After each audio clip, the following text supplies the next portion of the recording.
de la muestra.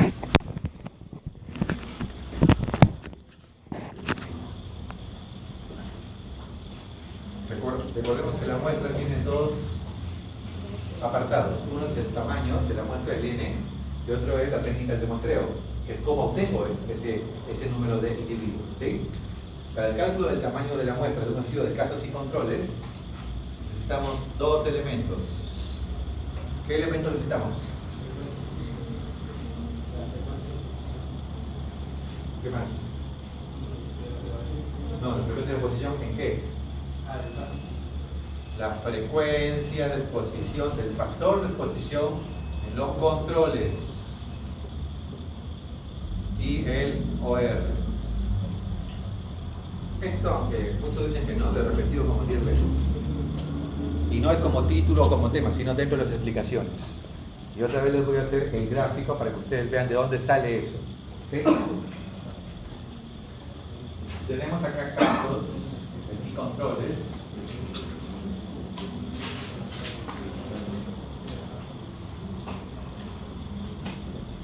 Pero recuerden que casos y controles deben venir los dos de la misma población, ¿cierto? Los dos casos y controles vienen de la misma población. Los casos son los que tienen la presencia del evento de estudio. Los controles son los que tienen la ausencia del evento de estudio. ¿Sí? Como yo defino quiénes son casos y quiénes son controles, y ya lo estoy sacando de la población, yo no puedo hablar de prevalencia. Nunca. Porque ya estoy sacándolos del estudio transversal. El estudio transversal, si voy para atrás, hago un casos y controles. Y si voy para adelante, hago una cohorte. ¿Sí? Entonces, casos y controles. Aquí está. Aquí está la presencia del factor de exposición y aquí está la ausencia del factor de exposición, presencia del factor de exposición y ausencia del factor de exposición. Columnas iban casos y controles. En las filas va factor de exposición presente y factor de exposición ausente. ¿Qué necesito yo para sacar el tamaño en un casos y controles? Necesito esto primero, esto es el 1, frecuencia de exposición del factor de exposición en los controles. Y segundo punto, necesito el OR estimado. ¿Sí? ¿De dónde saco el OR? De la literatura. ¿De dónde más? De un piloto. ¿De dónde más?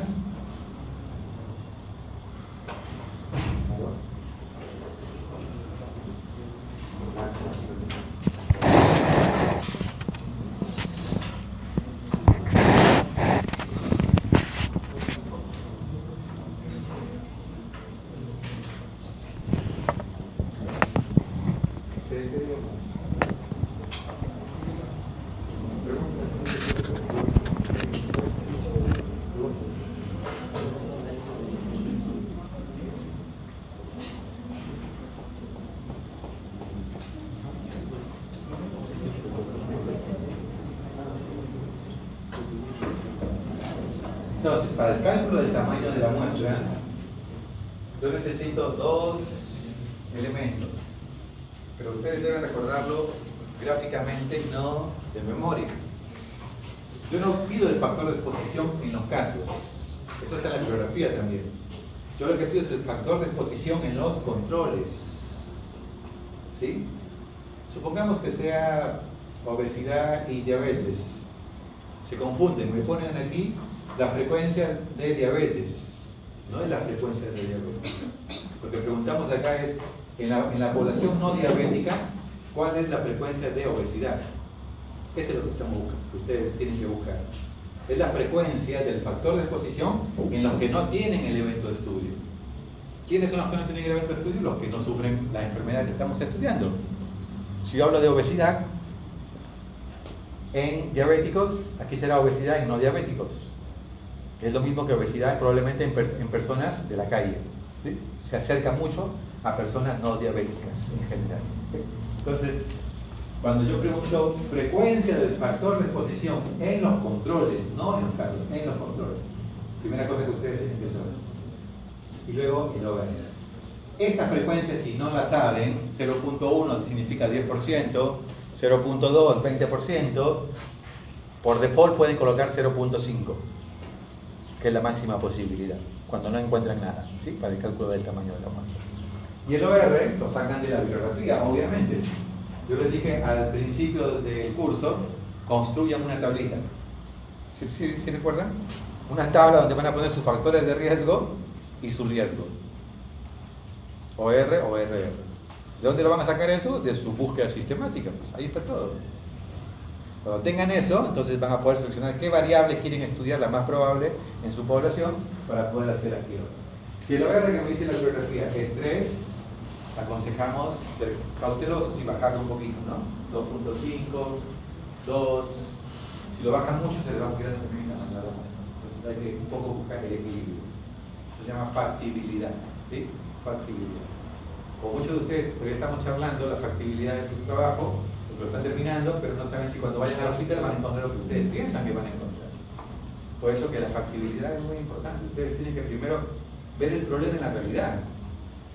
No sacar un problema de la teoría abstracto y decir, yo quiero estudiar tal cosa. Tienen que ir al servicio, al hospital, hablar con el residente, con el adjunto, hablar con el jefe del departamento, hablar con epidemiología, hablar con el director. Esto es su factibilidad. Si no, cuando tengan terminadito su protocolo, van a querer ir a hacerlo a fin de año o el año próximo, se van a encontrar que nada de lo que ustedes creen que está ahí está en las historias clínicas. Eso tienen que hacer, ver la factibilidad. ¿Cómo lo hacen?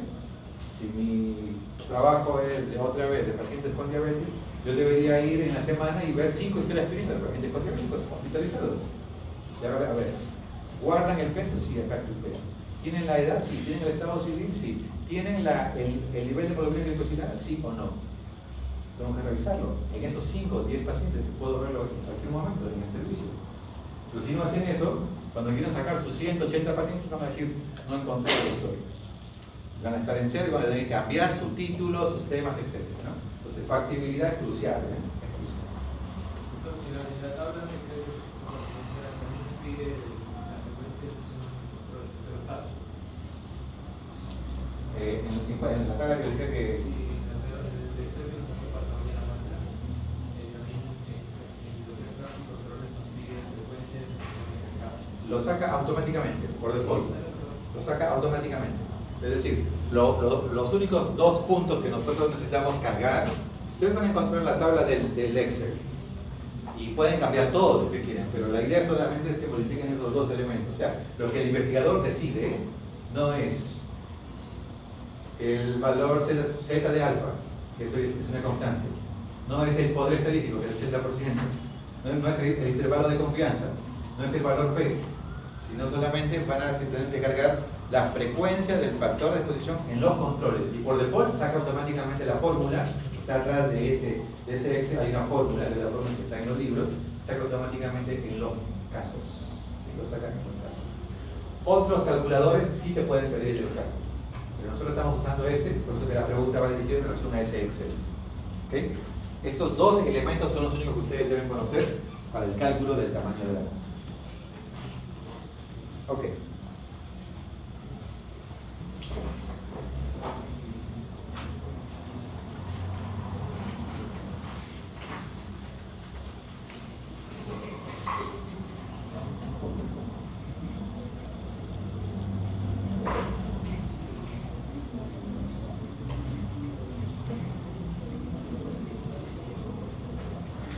Les hice varias veces la tabla de 2×2, ¿sí? Cómo calcular un OR. Me gustaría que hagan un ejemplo ahora, ¿ya? Cómo calcular el OR.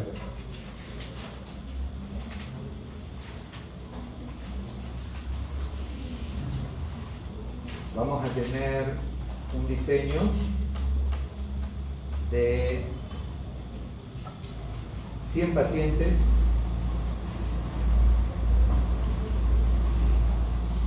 con cáncer de ovario y 100 pacientes sin cáncer de ovario. Tomen nota para que hagan el cálculo y ver si lo pueden sacar. 100 mujeres con cáncer de ovario, 80 usaban anticonceptivos y 20 no usaban anticonceptivos. 100 mujeres sin cáncer de ovario, 30 usaban anticonceptivos y 70 no usaban anticonceptivos. ¿Quedó claro o lo repito? 100 mujeres con cáncer de ovario y 100 mujeres sin cáncer de ovario, ¿sí? De las 100 mujeres con cáncer de ovario, 80 usaban anticonceptivos y 20 no usaban anticonceptivos. ¿Queda claro? De las mujeres sin cáncer de ovario, 30 usaban anticonceptivos y 70 no usaban anticonceptivos. Supongamos que es un estudio de cohorte. Calculen el indicador de riesgo.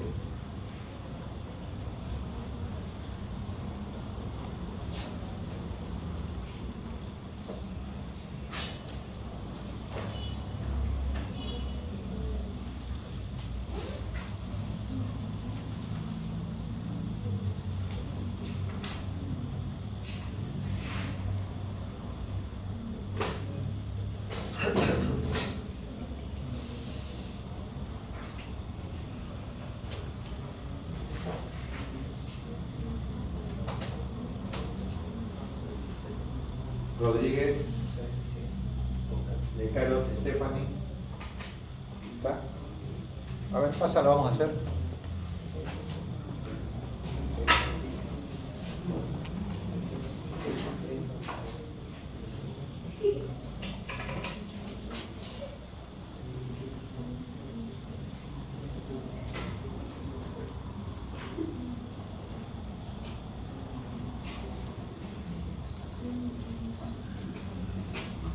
Vamos a construir la tabla de 2×2 y vamos a hacer el ejemplo, ¿ok?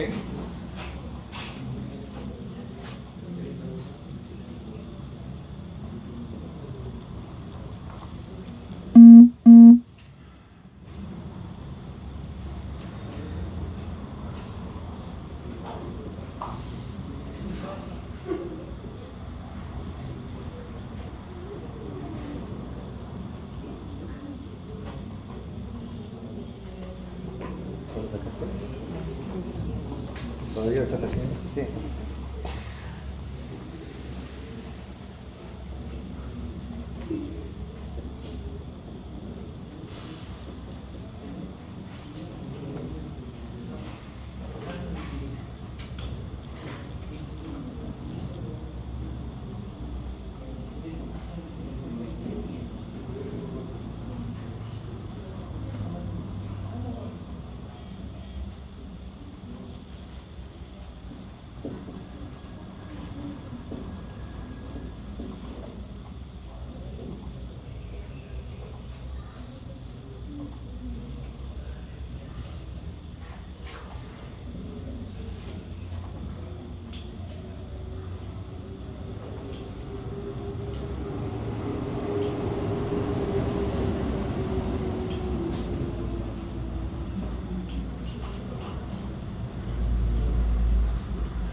Sigue.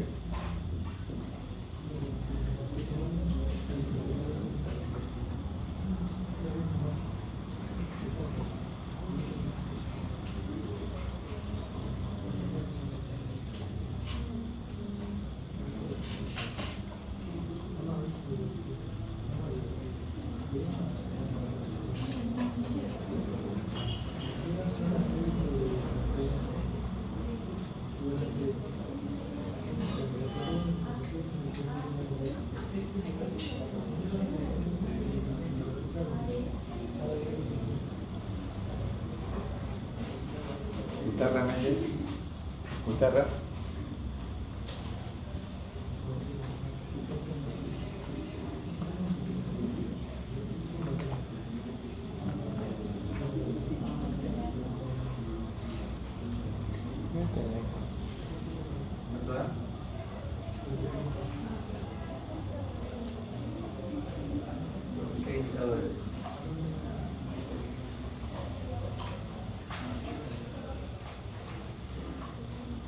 Indicadores.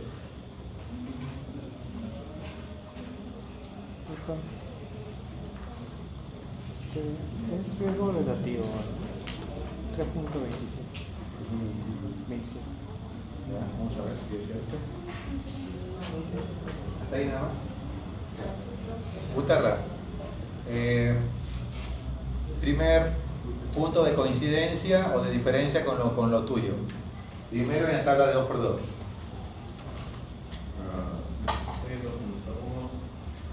La primera columna y los nuevos o sea, los que ya estaban enfermos y no enfermos, pero lo que queda aquí en la ¿Quiénes son los que tienen el evento de estudio? Bien, ¿y eso dónde debe ir el evento de estudio? ¿En las filas o en las columnas? O sea que el cuadro hay que darle vuelta así, ¿cierto? ¿Okay? Siempre, ¿qué es lo que hemos dicho? En las columnas, ¿qué es lo que va? El evento de estudio, con cáncer, sin cáncer. Primera cosa, eso es importantísimo. Y en las filas, ¿qué van? Con el factor y sin el factor, así como está acá. En esta fila va con el factor, sin el factor. Y aquí van los casos y van los controles.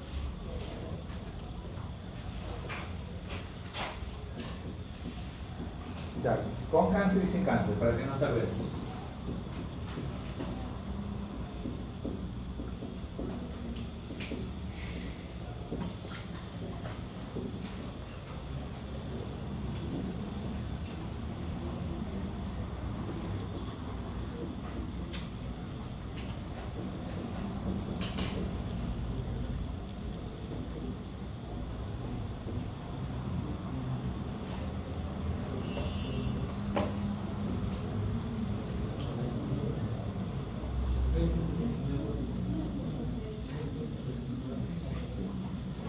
Ahora estamos bien con la ubicación, la tabla de 2×2.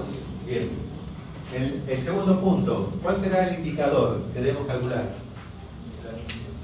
¿Qué indicador debemos calcular? Sí, pero ¿qué indicador de asociación? ¿O R o RR? R. Si dije que era cohorte, Riesgo relativo. dije al principio, es una cohorte, les dije. Es una cohorte, debemos calcular RR. Por eso cuando ustedes dicen que el SPSS les va a decir estimación de riesgo, no sabe si es cohorte o casos y controles. ¿Quién no sabe? El investigador sabe eso. ¿Entendió? Para la máquina es igual riesgo, uno u otro. Entonces es RR. Ahora, ¿cómo multiplico esto? Es corto de ¿Cómo lo multiplico? casos y controles. Corto de Sobre esto, ¿no? corto. Recuerdan acá, miren. Los expuestos son A sobre B. Expuesto en casos, expuesto en controles. No expuesto en casos, no expuesto en controles. O sea que esto es A sobre C y esto es B sobre D. A sobre C sobre B por D es A por D sobre B por C. Aquí es así. A, B, C, D. A por D sobre B por C. ¿Ok? ¿Cuánto es eso? 80 por 70 sobre 20 por 30. 8 por 7, 56. La mitad de 56, ¿cuánto es? ¿Cuánto?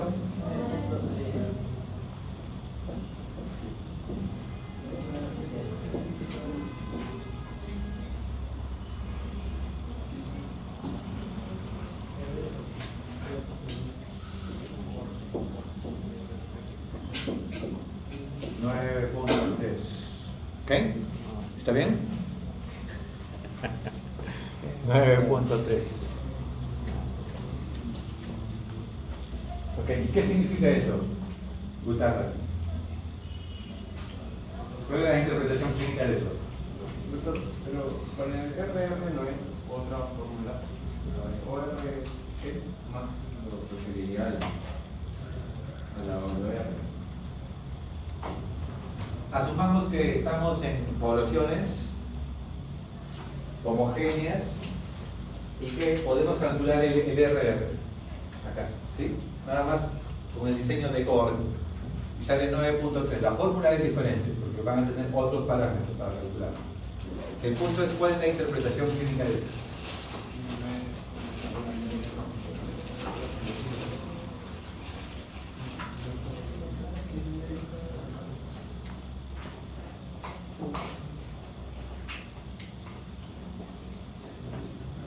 Hay 9.3 veces más veces de tener cáncer cuando ¿Alguien más?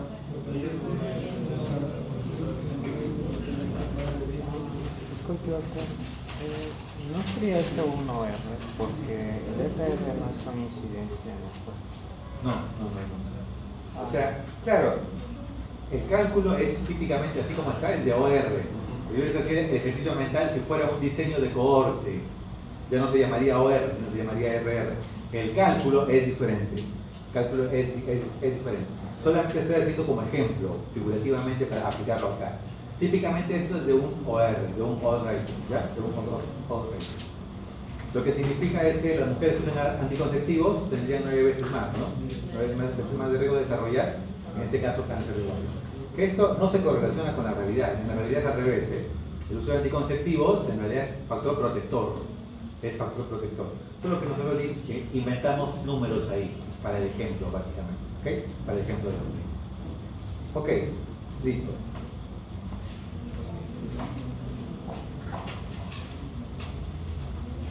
Hay dos parámetros, gracias,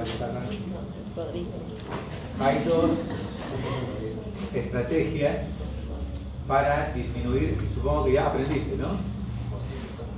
¿Aprendiste? La tabla de 2×2. Hacerla bien ahora. Bueno. Hay dos estrategias para disminuir el efecto de las variables. Cómo estas variables influyen en los resultados. ¿Sí?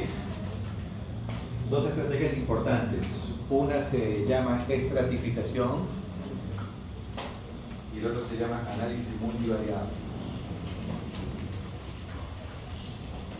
Entonces, hay dos estrategias importantes para controlar el efecto de las variables en los resultados.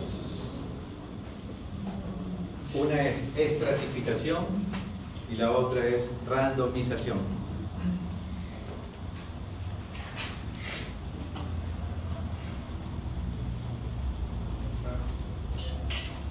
Veamos qué significan cada una de ellas.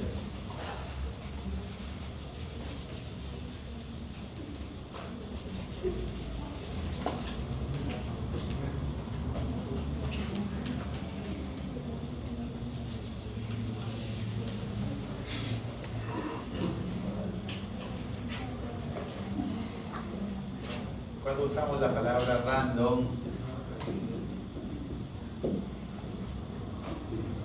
o randomización como sinónimo de aleatorización. ¿Sí? ¿Ok? Random viene de aleatorizado. ¿Sí? Randomizado, cuando ustedes leen un Phase 3 Clinical Trial Randomized, significa un estudio clínico randomizado, ¿sí? Entonces, random viene de al azar.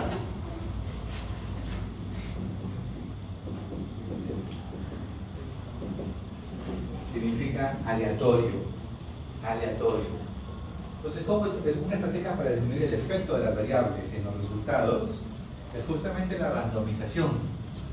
¿Cuándo uso la randomización? El ejemplo típico para usar la randomización son los ensayos clínicos controlados aleatorizados. ¿Sí? La última letra del ECA justamente dice aleatorizado. ¿Ok? ¿Y qué significa eso? ¿Cómo asigno yo a cada individuo, a cada participante, al grupo A o al grupo B? ¿Cómo sé si va al grupo de casos o al grupo de controles? ¿Al grupo que recibe el tratamiento o al grupo que recibe el placebo? ¿Al grupo que recibe el procedimiento nuevo o que no recibe ese procedimiento? En el ensayo clínico controlado aleatorizado, para disminuir los sesgos de selección, por ejemplo, favoritismo del médico, por ejemplo, preferencia del paciente, ¿sí? Por ejemplo, influencia del director del hospital, etc., usamos lo que se llama el random o la al azar, la aleatorización. Entonces, yo tengo mi población acá, o mi muestra, mejor dicho, mi muestra, y entonces, por el proceso de randomización, yo voy a asignar a ese paciente a uno de dos grupos, o al grupo A o al grupo B. Pueden haber más grupos, pueden haber A, B, C, ¿cierto? Pero supongamos que haya dos grupos.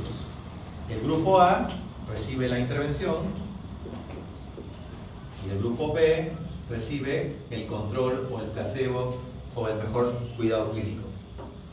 ¿Quién decide a qué grupo se asigna cada paciente que viene para el estudio? El azar. Entonces lo puedo hacer desde lo más simple que podría ser un dado al azar, desde listas aleatorizadas que ya tengo previamente, o desde los modernos software que se usan actualmente para aleatorizar pacientes. Por ejemplo, si Perú participa con 5 centros en un estudio de un nuevo medicamento para la diabetes, los centros, cuando viene un paciente nuevo, candidato, llama por teléfono al call center, el call center le hace algunas preguntas de su código y le dice: tu paciente, con iniciales, ha sido asignado al grupo B y queda registrado. El día de mañana viene otro paciente y entra otra vez en una computadora, en el call center, las iniciales CBE, 45 años, con hipertensión, etcétera, y la computadora dice, como es multicéntrico, va balanceando, ¿cierto? Va balanceando, grupo A y grupo B. Ayer entraron 20 pacientes al grupo B, ahora voy a entrar al grupo A. Lo va balanceando. Esa randomización o aleatorización, ¿quién lo hace? Lo hace el azar, por diversos métodos. Entonces, este es un método estadístico, un método al azar en el que no intervienen las preferencias del paciente o del médico, ¿sí? Entonces se llama aleatorio o randomizado. Esta es una primera estrategia. ¿Quiénes tienen la posibilidad de tener randomización o aleatorización? Hoy por hoy solamente los estudios experimentales o cuasi experimentales. Los estudios observacionales, ninguno de ellos ha sido hecho aleatoriamente, porque ya ocurrió todo el ¿ok? Entonces, en este caso estamos hablando de randomización o al azar. ¿Qué hace? Disminuye sesgos. ¿Sí? Disminuye sesgos, disminuye efecto de las variables. La otra estrategia se denomina estratificación. Estratificación. Por ejemplo, supongamos que esta muestra son mujeres con cáncer de mama. Yo estoy comparando un nuevo tratamiento con el cáncer de mama versus el tratamiento estándar. ¿Sí? Ok. Entonces, yo necesito estratificar las pacientes antes de asignarlos de manera randomizada. ¿Qué significa? Que yo primero acá voy a dividir, por ejemplo, en dos grupos. Las premenopáusicas y las posmenopáusicas, con receptores positivos, con receptores negativos. De tal manera que estas variables pueden influir en el resultado, ¿sí o no? Si yo veo que este nuevo tratamiento son todas mujeres premenopáusicas con mejores factores pronósticos, su resultado va a depender de las variables y no de la intervención. Por lo cual yo necesito balancear los grupos, además de que sea aleatorizado, o sea que no participe ni el médico ni el paciente. Yo necesito que los dos grupos queden balanceados por variables. Ese balanceo se denomina estratificación. Es decir, si yo meto aquí 10 mujeres premenopáusicas, debería tener aquí también el grupo B 10 mujeres premenopáusicas, o alrededor de 10. De tal manera que no sea la condición premenopáusica la que determine mejor respuesta o peor respuesta. ¿Se entendió? Si yo meto aquí mujeres HER2 negativo, un porcentaje, debería también tener un porcentaje similar en el grupo B. De tal manera que no sean esas variables las que influyan en los resultados. Para minimizar esa posibilidad, se usa la estrategia que se llama estratificación. ¿Ok? Estratificación. Generalmente se estratifica por sexo, por edad, por factores pronósticos, etc., ¿no? De tal manera que yo estoy balanceando ambos grupos. ¿Okay? Eso viene entonces a la pregunta de qué estrategias se pueden utilizar para minimizar o controlar el efecto de las variables. ¿Okay? Entonces hablamos de randomización y hablamos de estratificación. Pero por otro lado hay otra estrategia, una tercera estrategia, que es el análisis multivariado. ¿Sí? Supónganse que yo no pude estratificar a mis pacientes, ya no los pude, si los estratifiqué, ya tengo balanceado, ya no puedo. Supónganse que no logré estratificar, ya tengo mis 250 pacientes. Hoy los software modernos de análisis multivariado me permiten interactuar todas las variables y limpiar los posibles efectos espurios de las variables.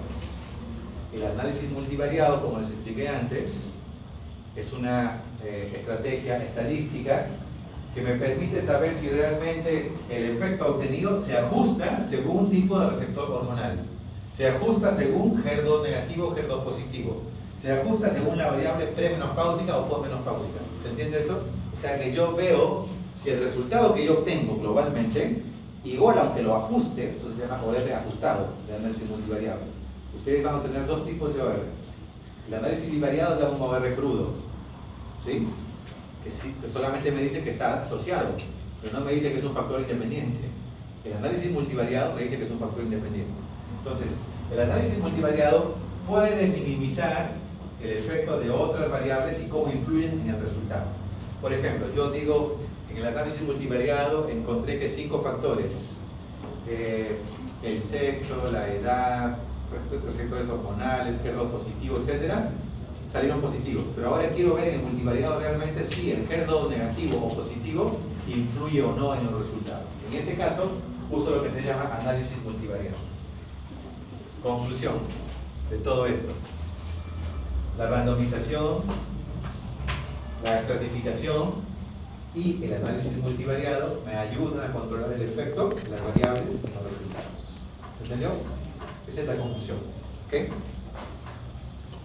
Lo que resulte de un análisis multivariado se denomina factor independiente que influencia en el resultado.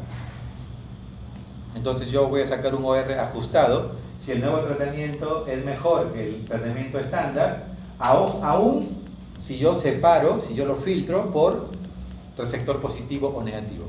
Entonces, en ese caso, estoy haciendo lo que se llama un análisis multivariado. ¿Okay? Bueno. Ustedes saben de que en la base de datos SPSS, básicamente, las variables se miden en 3 tipos de variables, ¿no? ¿Sí recuerdan cuáles son? En el SPSS solamente admite guardar 3 tipos de variables. ¿Cuáles son? La cualitativa lo divide en 2, ordinal y nominal, y la cuantitativa lo denomina escala. ¿Sí? Son 3 variables en el SPSS. ¿Ok?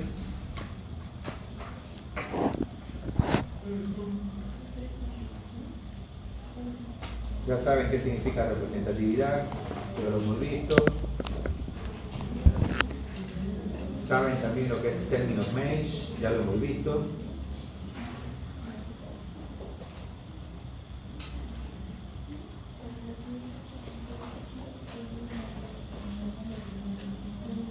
La recomendación